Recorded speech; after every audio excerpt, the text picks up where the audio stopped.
at samahan niyo akong magluto ng pansit sotanghon. Ayan na ang ingredients. Gulo na. Tawag ilag ko. Ayan siya. Marami akong sausage sa rep kaya ayan. Quick cooking lang ulit tayo ngayon. Ayan na natin ang ating sibuyas.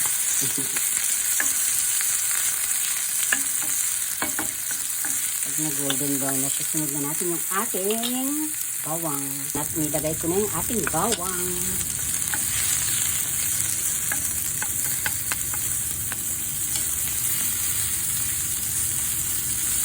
Nakalimutan ko nang magluto nito. Paano nga ba? Try ulit natin yun. Ating mga hotdog, nilagay ko na rin. Parang ko lang ng olive. Lagyan natin ng olive para mas masarap.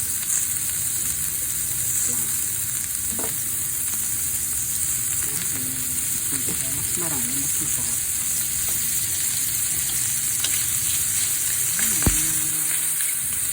Paborito ko itong ano na to, spoon na to, pag nagluluto. Medyo masarap na malutong-lutong. Tutungin pa natin ng konti. Yan na siya. Yan na ng kulay niya. Timplahan na natin. Lagyan ko ng kalahating cubes. Ayan siya. Ay, may broccoli ako sa ref. Lagyan natin siya ng broccoli. Yan. Luto kung ano, halachamba. Ay, naubos ang aking mushroom. Ibang mushroom ang ilalagay ko. Maitake. Masarap ba to? Lagay natin. Na siya. Pinaka-paborito ko ba to sa mushroom family?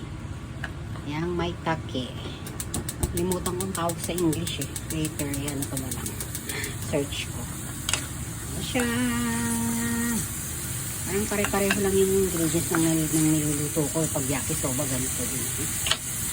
Yan na siya. Lagyan natin konti paminta. Mamaya lalagyan ulit natin. Lagyan natin sotanghon bago natin lagyan ng sabaw.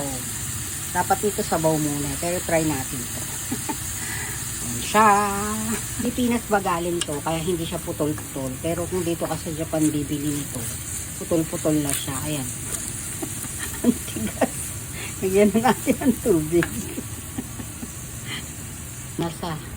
Isa lang munang nilagay ko kasi baka hindi ko maubos eh. Mag-expand pa yan, di ba? Ayan, titimplahan na natin siya maya-maya pag lumambot na yung sotanghon. Madali lang naman lutuin yung sotanghon, di ba? Okay.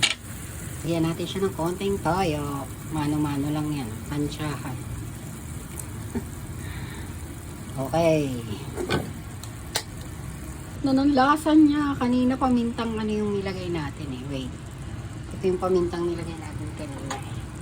Ayan. Ngayon naman, pusyo. Ito namang pino.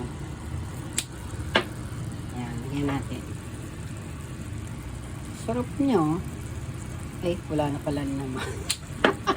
Ayan ko na, tinaktak ko siya. Meron pa pala. Ayan, naluto na siya oh. So, tanghong na talaga siya. Makakakain na naman tayo ng quick cooking natin. Ganyan ako magluto. Halachamba. Ayan na siya. Diba? Quick cooking talaga. Sarap niyan tingnan.